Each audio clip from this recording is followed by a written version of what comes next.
Sim Notícias. Oferecimento. Móveis Rimo. Seu sonho, sua casa. Ótica Veja. Há 45 anos, sua melhor visão. Centro Linhares.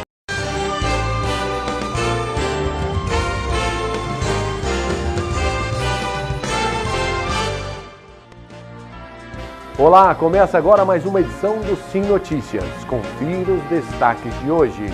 46 novos radares ao longo da BR-101 no Espírito Santo.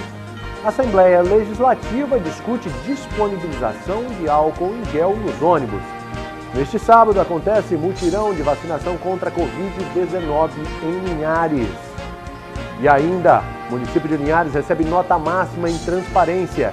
Justiça determina pagamento de indenização a moradores de Conceição da Barra.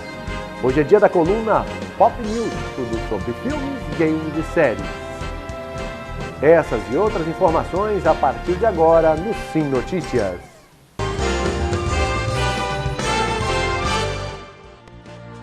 O governador do Espírito Santo, Renato Casagrande, anunciou que a partir da próxima segunda-feira, as escolas nos municípios capixabas classificados como risco alto poderão retomar as aulas presenciais. As atividades serão nos mesmos moldes presentes hoje nas cidades em risco baixo e moderado, ou seja, 50% dos alunos em sala de aula e os demais em aula remota. O anúncio foi feito hoje durante pronunciamento. E ele também informou o novo mapa de risco que passa a valer a partir da próxima segunda-feira. Esse novo mapa de risco traz boas notícias, onde 24 municípios ainda seguem em risco alto, 42 municípios agora em risco moderado e 12 municípios em risco baixo. Citando alguns municípios da nossa região e do nosso estado, Linhares, São Mateus, Colatina e Aracruz entram em risco moderado a partir de segunda-feira.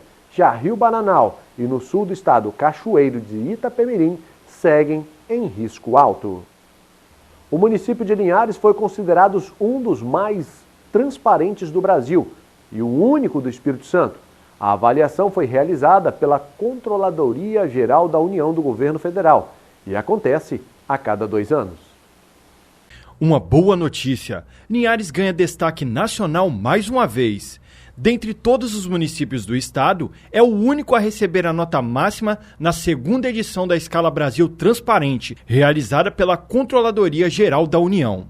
No passado não muito distante, nós tivemos a classificação do Tesouro Nacional, da Secretaria do Tesouro Nacional, a classificação A, na gestão fiscal. Isso é muito importante, porque possibilitou ao município a ter acesso a créditos a longo prazo e com menores taxas para fazermos investimentos na melhoria dos serviços e readequação de muitas ações que precisávamos fazer em toda a cidade. E as obras apareceram, né? Agora a gente tem a excelente notícia, que é a nota 10 entre 665 municípios do país, acima de 50 mil habitantes, né? Linhares está entre os 8 com nota 10 na transparência.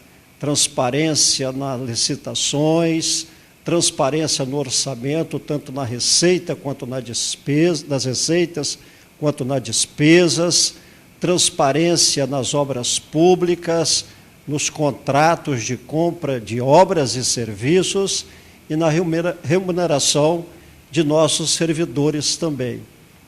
O ranking avalia o cumprimento da Lei de Acesso à Informação pelos entes federativos brasileiros. Essa posição traz credibilidade e visibilidade à gestão do município. Com isso, a população tem mais confiança no poder público e os investidores se sentem mais atraídos. É a nossa procura incessante sempre para aprimorar todas as nossas ações e os nossos modelos de gestão a cada dia.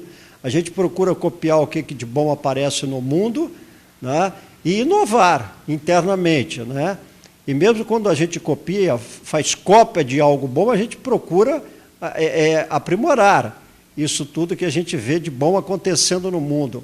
E você ter uma classificação A do Tesouro Nacional na gestão fiscal e você ter nota 10 com relação à transparência das ações do município de Linhares, isso dá, assim, uma grande credibilidade não só para os cidadãos linharenses da gestão, mas também para os investidores locais, nacionais e internacionais.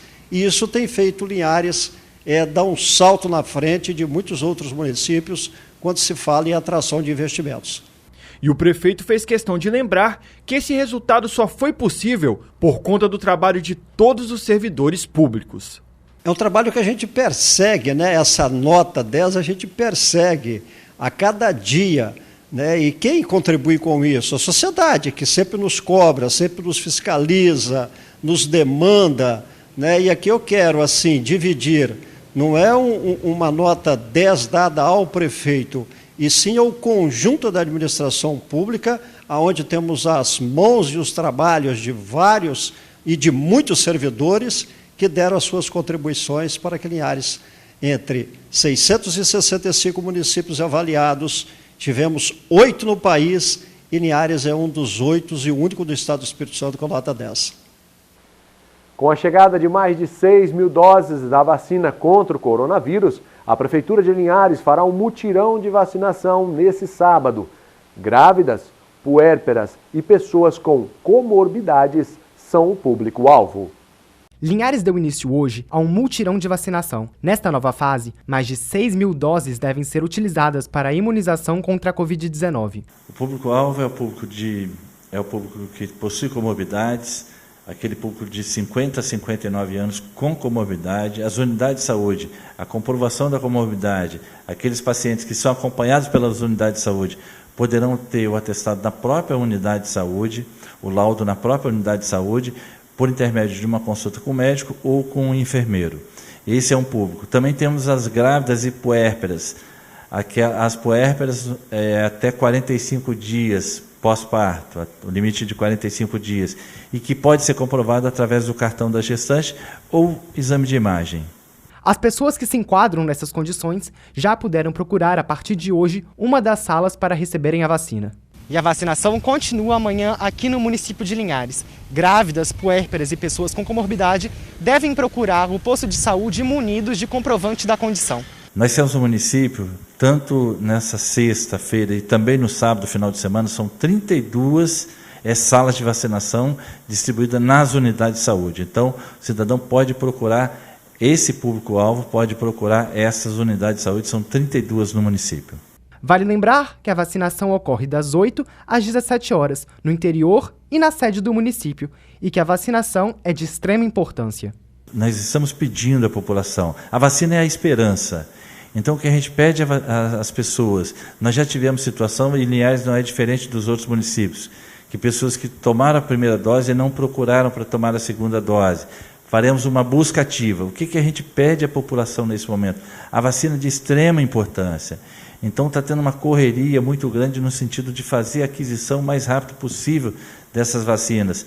Tem o empenho do governo federal, tem o empenho do governo estadual, tem o empenho do município, e as pessoas precisam estar comprometidas com isso. É a proteção dela, é a proteção da família e é a proteção do próximo. Os imunizantes utilizados são da Oxford e AstraZeneca, e o secretário explica a falta da Coronavac, a vacina produzida pelo Instituto Butantan. Houve uma falha no planejamento, quando se liberou uma quantidade de vacinas que seriam utilizadas na primeira dose, que seriam utilizadas na segunda dose, que foram aplicadas como primeira dose, né, na expectativa, o governo do estado tinha expectativa de aquisição de novas vacinas Coronavac, o que não aconteceu. Então, isso foi uma falha de planejamento, eu não quero aqui citar, encontrar culpados, pelo contrário, o que nós temos que buscar são soluções, não queremos encontrar culpados, mas que comprometeu. E a gente vê hoje a ansiedade dos idosos, nessa faixa de 70 a 74 anos, que vê que chegou o prazo, né, os 28 dias, mas que ainda não tiveram oportunidade de serem vacinados. Agora nós temos 660 vacinas que estão por chegar, e na segunda-feira nós faremos a divulgação. Por que faremos a divulgação de um novo critério dentro dessa faixa? Porque nós temos mais de 2.000 pessoas que ainda dependem de serem vacinados e chegaram a apenas 660. Estabeleceremos critérios para que sejam vacinados sem que gere qualquer tipo de aglomeração. E ainda falando sobre Covid-19, mesmo com a necessidade de distanciamento social, as cenas de aglomerações nos ônibus continuam.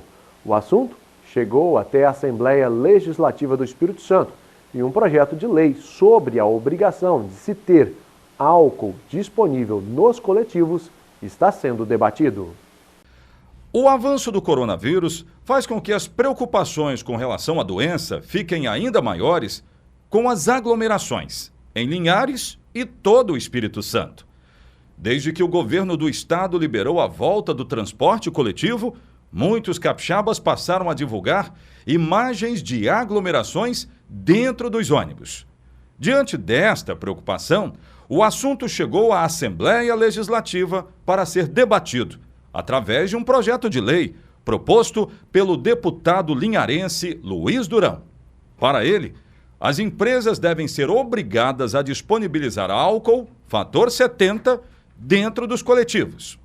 Porque quando se fecha lojas, praticamente para o país, para proteger a vida, o ônibus estava ali contaminando sem nenhuma proteção para quem mais precisava, que são trabalhadores, que estão ali trabalhando, dando o que tem para poder sustentar a sua família, e é o que ainda estão movimentando esse país.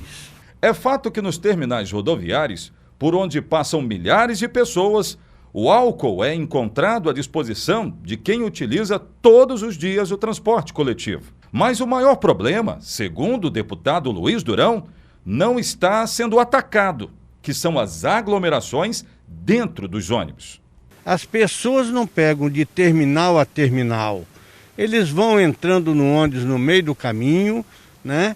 E há uma entra e sai muito grande. Quer dizer, um contaminado dentro do ônibus sem se proteger, automaticamente coloca em todas aquelas pessoas que estão ali. Então nós precisamos isso com urgência na entrada e saída do ônibus. O assunto gerou nesta semana uma acalorada discussão no plenário do Poder Legislativo Estadual. Mas a maior parte dos deputados se mostrou favorável a essa ideia.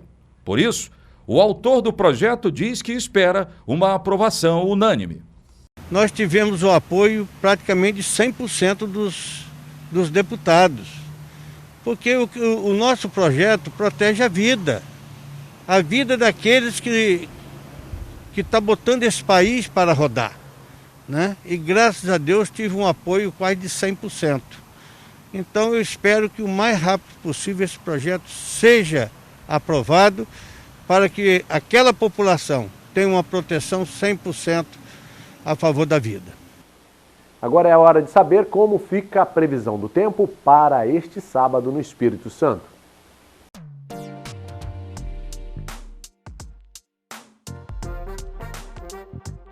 O sábado será de tempo nublado, com possibilidade de chuvas fracas.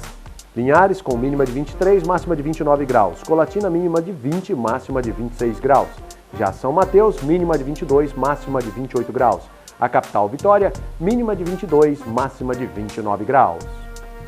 Veja a seguir, 46 novos radares são instalados ao longo da BR-101 no Espírito Santo. É um instante só, eu volto já.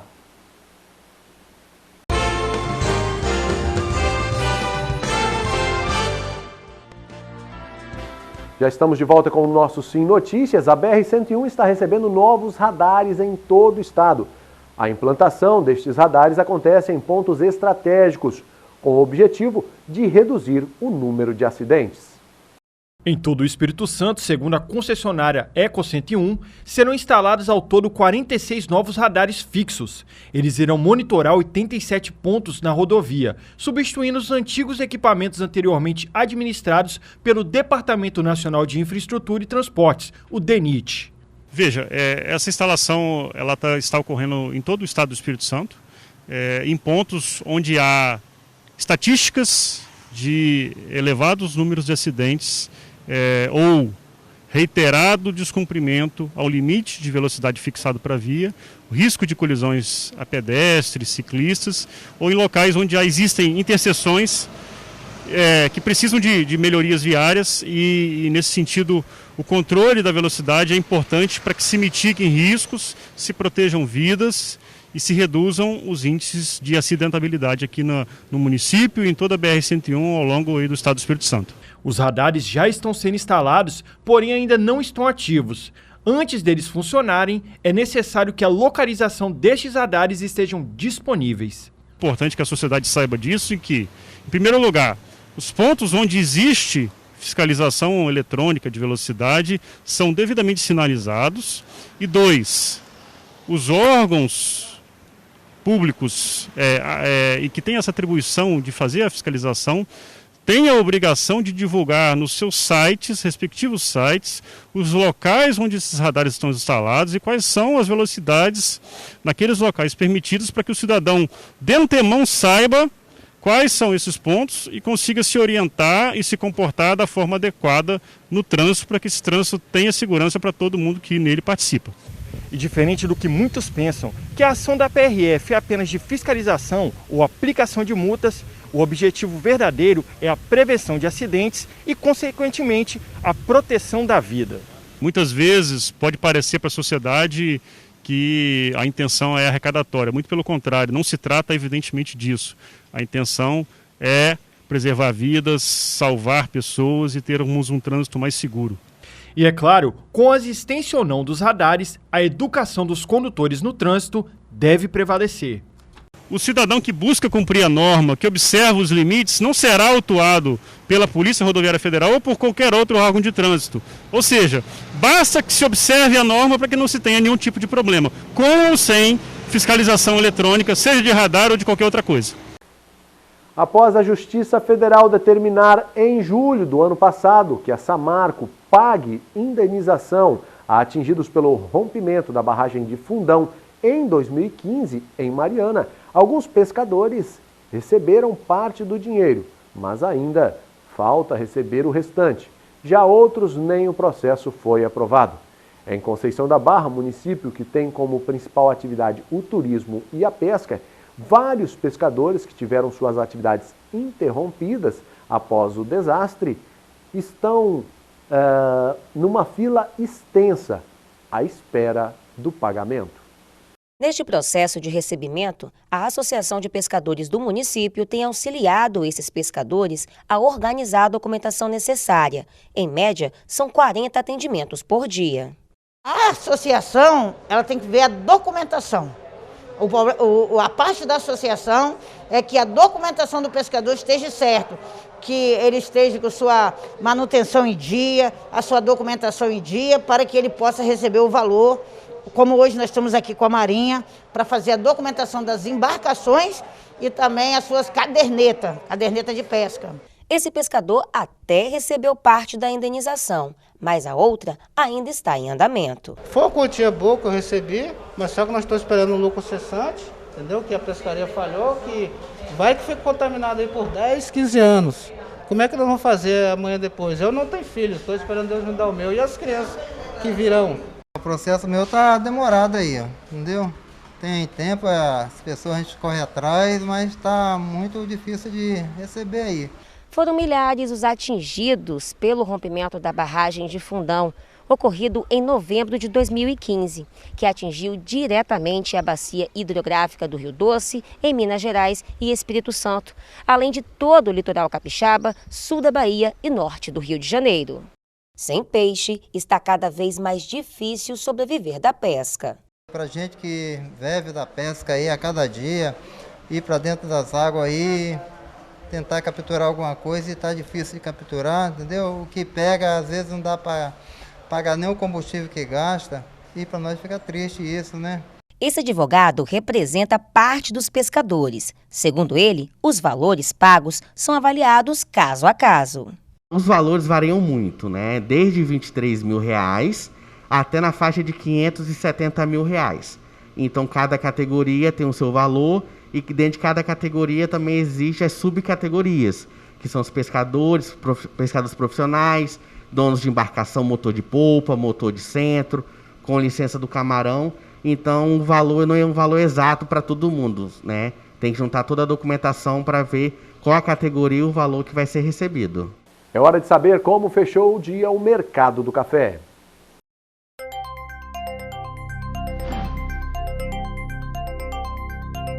Arábica tipo 6, R$ 733. Arábica tipo 7, R$ 561. Conilon tipo 7, R$ 433.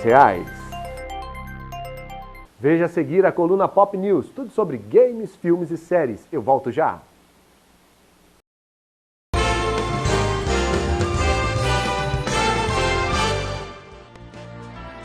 E hoje teremos a última reportagem da série Ressocialização, na penitenciária de Linhares. Desta vez você vai conhecer a história do interno Tony de Jesus e do inspetor penitenciário Fagno Fernandes.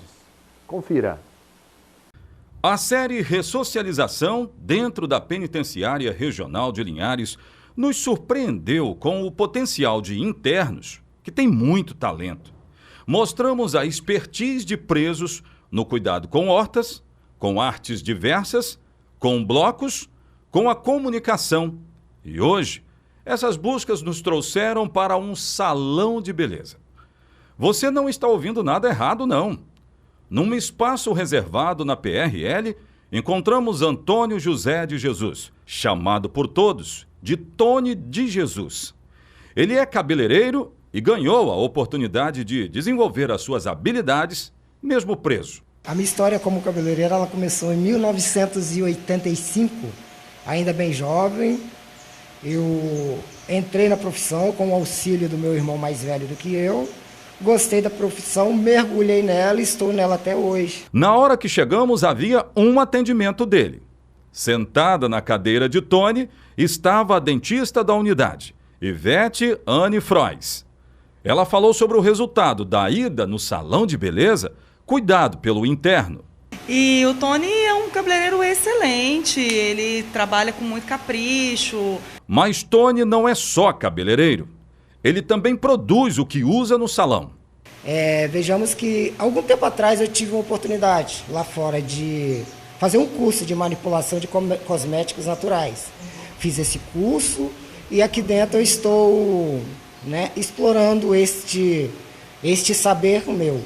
Para o diretor da unidade, existe na PRL uma junção de resultados de projetos de ressocialização.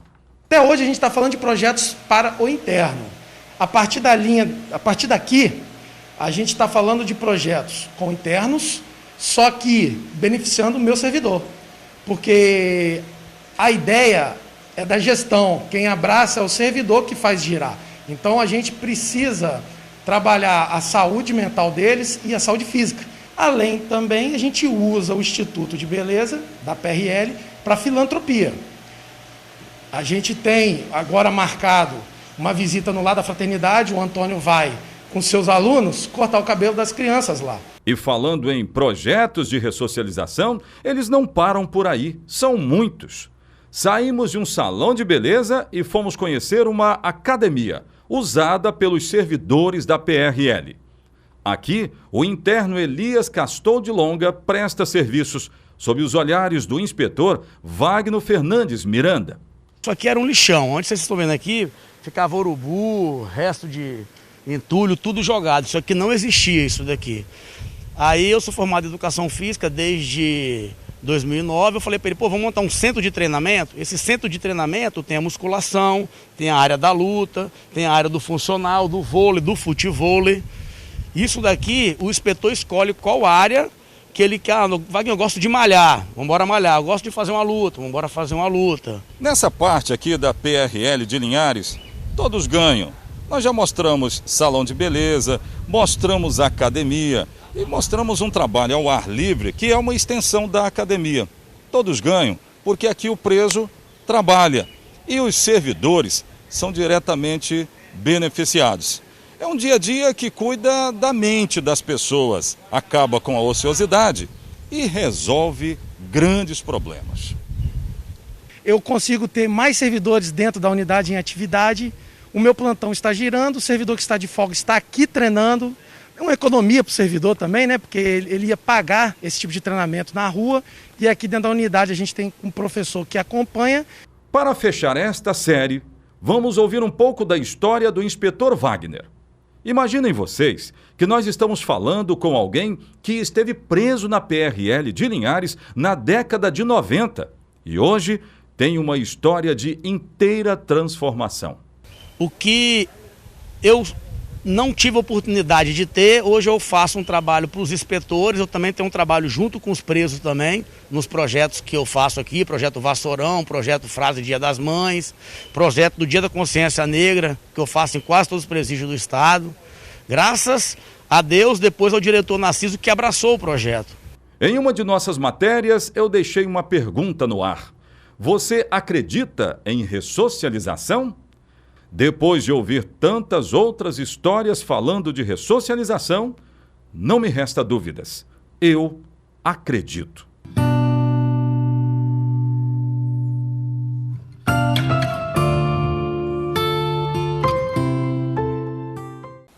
E agora é hora da coluna Pop News. Tudo sobre games, filmes e séries. Com ele, Luiz Gustavo.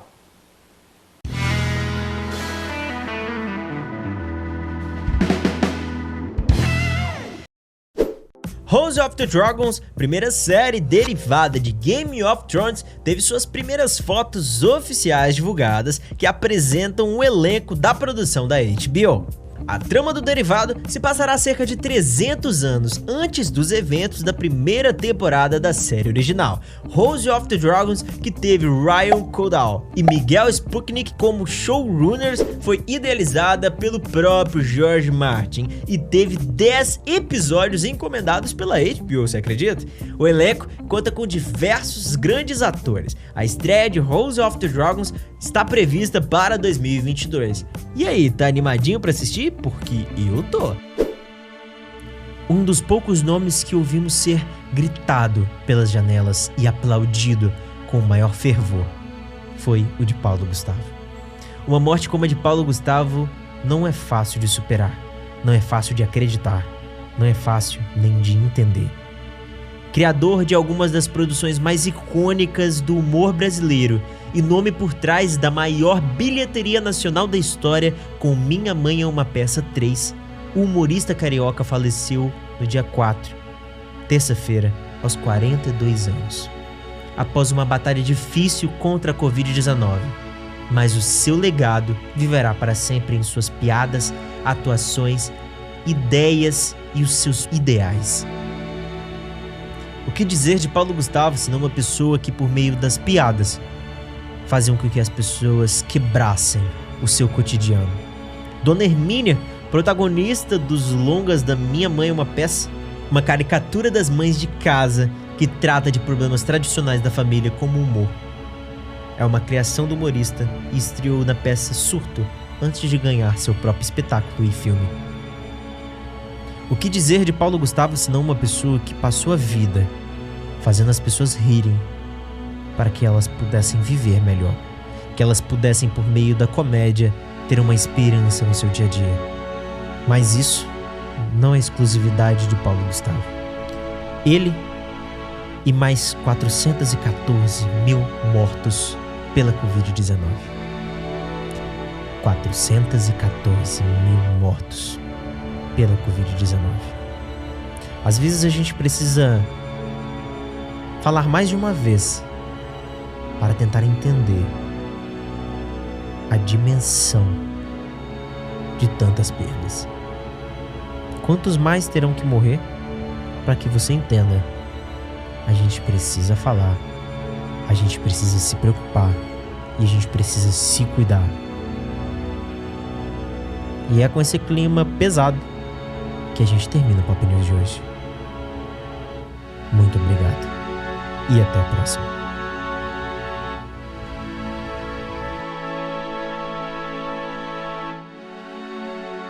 Muito bem, essa edição do Sim Notícias de hoje fica por aqui.